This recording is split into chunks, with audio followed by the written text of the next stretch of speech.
ओम शांति। 8 जनवरी 2024। बाबा के महावाक्य।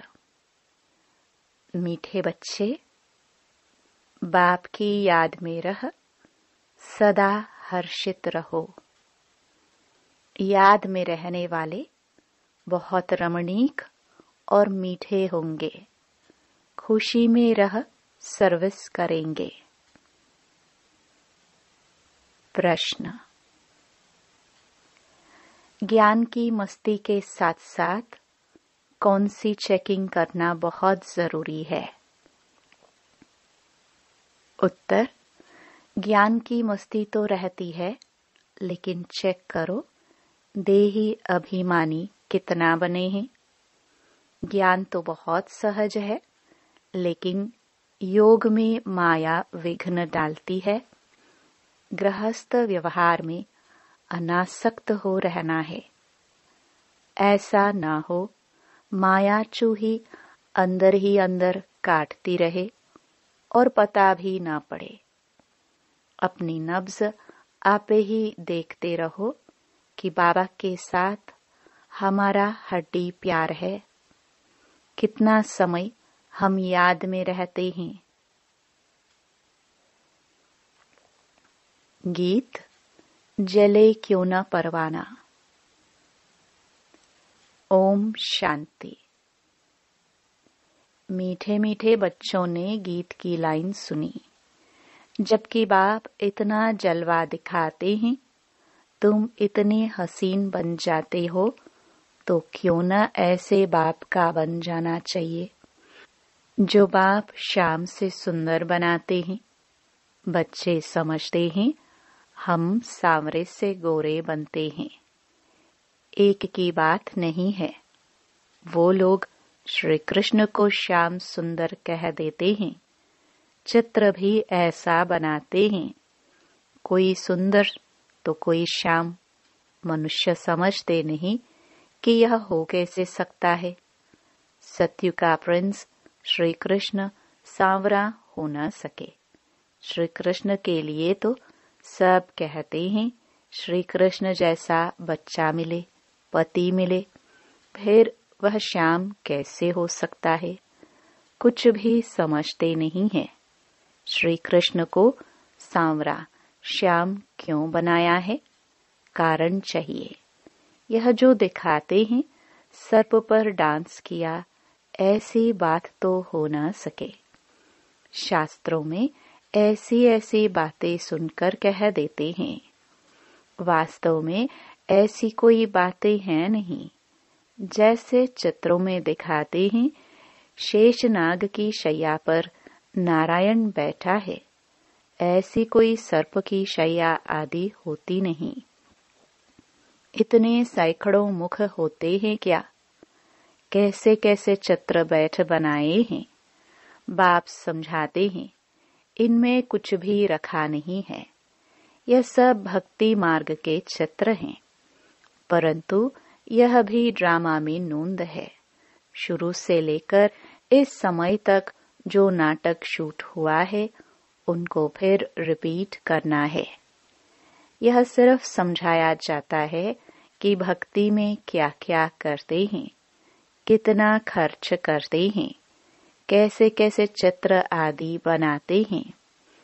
आगे जब यह सब देखते थे तो इतना वंडर नहीं खाते थे। अब जब बाप ने समझाया है तो बुद्धि में आता है बरोबर यह सब भक्ति मार्ग की बातें हैं। भक्ति में जो कुछ होता है वह फिर भी जरूर होगा, सिवाय तुम्हारे और कोई भी यह समझ ना सके। यह तो जानते हो ड्रामा में जो पहले से नूंद है वही होता रहता है। अनेक धर्मों का विनाश, एक धर्म की स्थापना होती है। इसमें बड़ा कल्याण है। अभी तुम यह प्रार्थना आदि कुछ नहीं करते हो। वह सब करते हैं भगवान से फल लेने के लिए। फल है जीवन मुक्ति। तो यह सब समझाया जाता है। यहाँ है प्रजा का प्रजा पर राज्य। गीता में है, भारतवासी कौरव पांडव क्या करत भय। बरोबर यादवों ने मुसल निकाले, अपने कुल का विनाश किया। यह सब आपस में दुश्मन हैं। तुम न्यूज आदि सुनते नहीं हो। जो सुनते हैं वह अच्छी तरह से समझ सकते हैं। दिन प्रतिदिन अंदर खिटपिट बहुत है तो सब क्रिश्चियन, परंतु अंदर खिटपिट बहुत है। घर बैठे ही एक दो को उड़ा देंगे। तुम राजयोग सीख रहे हो तो राजाई करने के लिए पुरानी दुनिया की सफाई जरूर चाहिए। फिर नई दुनिया में सब कुछ नया होगा। 5 तत्व भी वहाँ सतो प्रधान होंगे। समुद्र की ताकत नहीं जो उछलकर नुकसान कर दे। अभी तो 5 तत्व कितना नुकसान करते हैं। वहाँ सारी प्रकृति दासी हो जाएगी। इसलिए दुख की कोई बात नहीं। यह भी बना बनाया ड्रामा का खेल है। स्वर्ग कहाँ जाता है? सत्युग को। क्रिश्चियन लोग भी कहते हैं पहले पहले हेवन था। भारत अविनाशी खंड है। सिर्फ उन्हों को पता नहीं कि हमको लिबरेट करने वाला बाप भारत में आते हैं। शिव जयंती भी मनाते हैं तो भी समझ नहीं सकते हैं। अभी तुम समझाते हो कि भारत में शिव जयंती मनाई जाती है। जरूर शिव बाबा ने भारत में आकर हेवन बनाया है। अब फिर बना रहे हैं।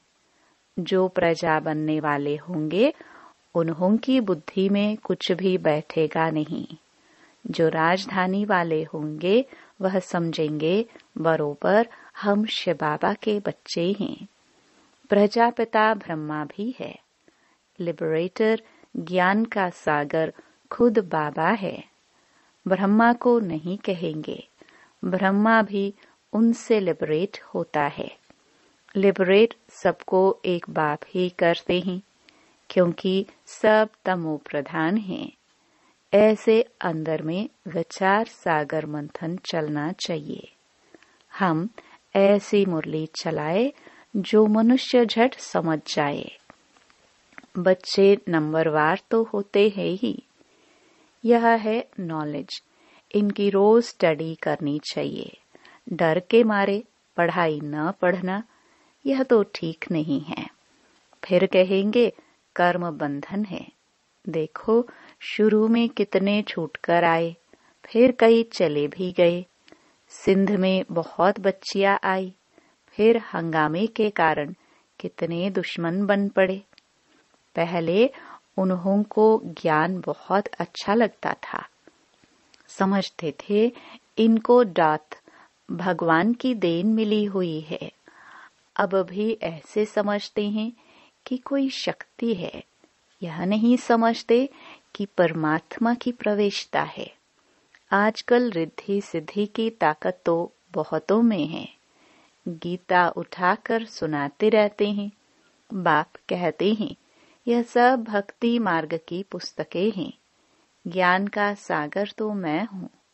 मुझे ही भक्ति मार्ग में सब याद करते हैं। ड्रामा प्लान अनुसार यह भी ड्रामा में नोंद है। साक्षात्कार भी होते हैं। भक्ति मार्ग वालों को भी राजी करते हैं। ज्ञान नहीं उठाते तो उनके लिए भक्ति भी अच्छी, फिर भी मनुष्य सुधरते तो है ना।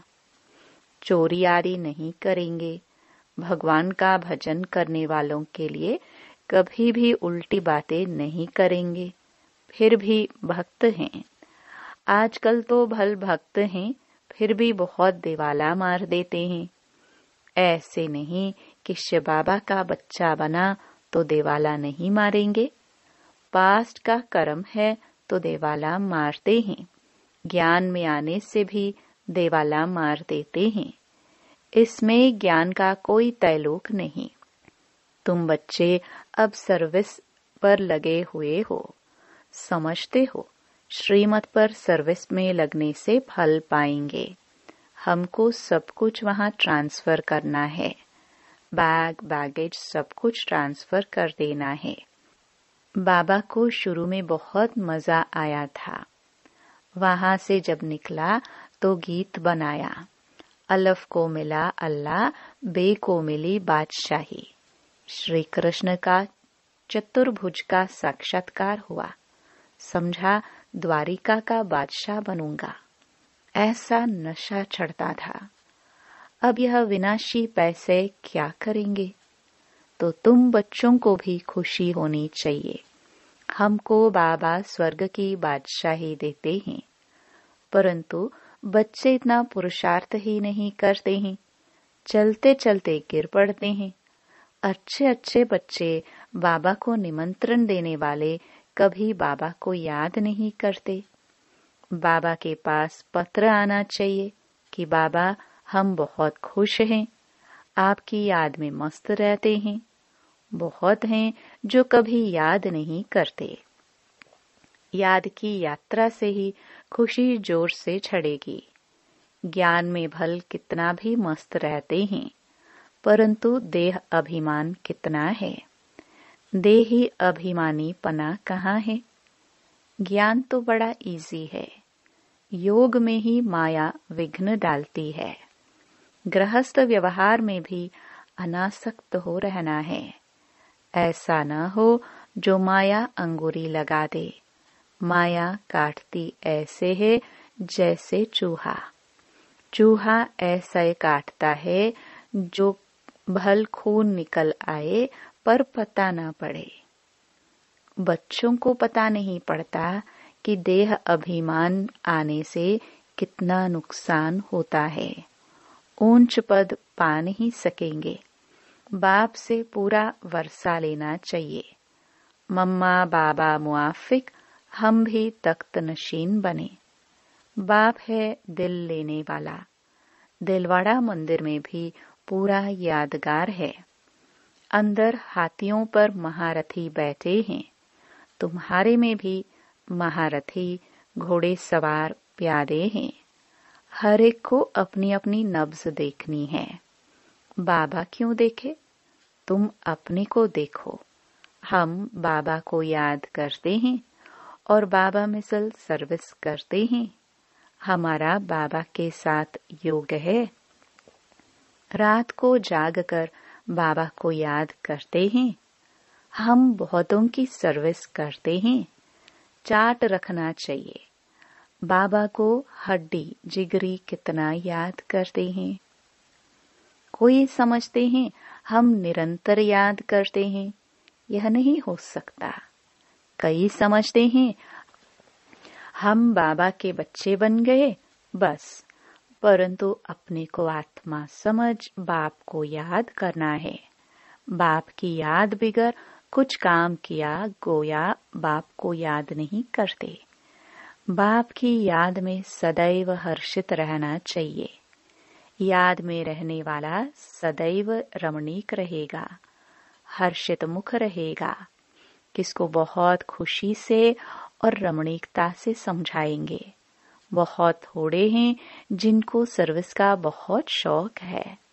चित्रों पर समझाना बहुत सहज है। यह है ऊंचे ते ऊंचा भगवान, फिर उनकी रचना हम आत्माएं भाई भाई हैं। ब्रदरहुड है, उन्होंने फादरहुड कह दिया है। पहले शिवबाबा के चित्र पर समझाना है कि यह है सब आत्माओं का बाप, परमपिता परमात्मा निराकार। हम आत्मा भी निराकार है, भ्रकटी के बीच में रहती हैं। शिवबाबा भी स्टार है, परंतु स्टार की पूजा कैसे हो, इसलिए बड़ा बनाते हैं। बाकी आत्मा कभी 84 लाख जन्म नहीं लेती है। बाप समझाते हैं आत्मा पहले अशरीरी आती है, फिर शरीर धारण कर पाठ बजाती है। सतो प्रधान आत्मा पुनर्जन्म लेते लेते आयरन एज में आ जाती है। बाद में आने वाले तो 84 जन्म नहीं लेंगे। सब तो 84 जन्म ले नहीं सकते। आत्मा ही एक शरीर छोड़ दूसरा लेती है। नाम, रूप, देश, काल सब बदल जाता है। ऐसे भाषण करना चाहिए। कहते हैं सेल्फ रियलाइजेशन, परंतु कराए कौन? आत्मा सो परमात्मा कहना, यह कोई सेल्फ रियलाइजेशन हुआ क्या? यह नई नॉलेज है। बाप जो ज्ञान का सागर है, पतित पावन है, सर्व के सद्गति दाता है, वही बैठ समझाते हैं। फिर उनकी खूब महिमा करो, उनकी महिमा सुनो। आत्मा का परिचय बताया, अब परमात्मा का भी बताते हैं। उनको कहा जाता है सभी आत्माओं का बाप। वह छोटा बड़ा हो ना सके। परमपिता परमात्मा माना सुप्रीम सोल, सोल माना आत्मा। परमात्मा तो परे ते परे रहने वाला है, वह पुनर्जन्म में नहीं आते हैं, इसलिए उनको परमपिता कहा जाता है। इतनी छोटी आत्मा में पाठ भरा हुआ है। पतित पावन भी उनको ही कहते हैं। उनका नाम हमेशा शिव बाबा है, रुद्र बाबा नहीं। भक्ति मार्ग में अनेक नाम रखे हैं, उनको सभी याद करते हैं कि पतित पावन आकर पावन बनाओ, तो जरूर आना पड़े। वह आते तब हैं जब एक धर्म की स्थापना करनी होती है। आदि सनातन देवी देवता धर्म। अभी है कलयुग, ढेर मनुष्य है। सतयुग में बहुत थोड़े मनुष्य हैं। गाया भी हुआ है, ब्रह्मा द्वारा स्थापना, शंकर द्वारा विनाश। गीता द्वारा ही आदि सनातन धर्म की स्थापना हुई थी। सिर्फ उसमें भी भूलकर श्री कृष्ण का नाम डाल दिया है। बाबा कहते हैं वह तो पुनर्जन्म में आने वाला है, मैं तो पुनर्जन्म रहित हूँ। तो अब जज करो कि परमपिता परमात्मा निराकार शिव या श्री कृष्ण। गीता का भगवान कौन? भगवान तो एक को कहा जाता है। फिर अगर इन बातों को कोई मानता नहीं है तो समझना चाहिए या अपने धर्म का नहीं है। सतयुग में आने वाला झट मानेगा और पुरुषार्थ करने लग पड़ेगा। मूल बात ही ये है, इसमें तुम्हारी विजय है। परंतु देही अभिमानी अवस्था कहाँ है? एक दो के नाम रूप में फंसते हैं। भक्ति मार्ग में भी कहते थे, परवाह थी पार ब्रह्म में रहने वाले परमात्मा की, बाकी डर किसका? बहुत हिम्मत चाहिए। भाषण करने वालों को आत्मा का ज्ञान बहुत मस्ती से देना चाहिए। फिर परमात्मा किसको कहा जाता है, इस पर भी समझाना चाहिए। बाबा की महिमा है प्रेम का सागर, ज्ञान का सागर। वैसे बच्चों की भी महिमा है। किसको गुस्सा करना माना, लौ हाथ में उठाना। बाबा कितना मीठा है। बच्चे कोई काम में नटाते मना करते हैं तो नटवर नहीं बनेंगे, बहुत मीठा बनना है। अच्छा, मीठे मीठे सिखिलदे बच्चों प्रति माता पिता बाप दादा का याद प्यार और गुड मॉर्निंग। रूहानी बाप की रूहानी बच्चों को नमस्ते। धारणा के लिए मुख्य सार। पहला, अपना बैग बैगेज सब ट्रांसफर कर बहुत खुशी और मस्ती में रहना है। मम्मा बाबा समान तख्त नशीन बनना है। जिगरी याद में रहना है। दूसरा, किसी के डर से पढ़ाई कभी नहीं छोड़नी है। याद से अपने कर्म बंधन हल्के करने हैं। कभी क्रोध में आकर लौ हाथ में नहीं उठाना है। किसी सेवा में ना नहीं करनी है। वरदान। रॉयल और सिंपल दोनों के बैलेंस से कार्य करने वाले ब्रह्मा बाप समान भव। जैसे ब्रह्मा बाप साधारण रहे, न बहुत ऊंचा न बहुत नीचा। ब्राह्मणों का आदि से अब तक का नियम है कि न बिल्कुल सादा हो न बहुत रॉयल हो, बीच का होना चाहिए। अभी साधन बहुत है, साधन देने वाले भी हैं, फिर भी कोई भी कार्य करो तो बीच का करो। ऐसा कोई न कहे कि यहाँ तो राजाई ठाठ हो गया है। जितना सिंपल उतना रॉयल, दोनों का बैलेंस हो। स्लोगन। दूसरों को देखने के बजाय स्वयं को देखो और याद करो, जो कर्म हम करेंगे हमें देख और करेंगे। अव्यक्ति साइलेंस द्वारा डबल लाइट फरिश्ता स्थिति का अनुभव करो। अभी आपकी सारी कारोबार श्रेष्ठ संकल्प द्वारा इशारों से चलनी चाहिए। ऐसे लाइट रूप में रहो जो व्यर्थ संकल्प व्यर्थ समय समाप्त हो जाए। यही संकल्प उठे, जो होना है और जिसको करना है उनकी बुद्धि में भी वही संकल्प उठे कि यही करना है। तब यह साकार वतन सूक्ष्म वतन बनेगा। ओम शांति।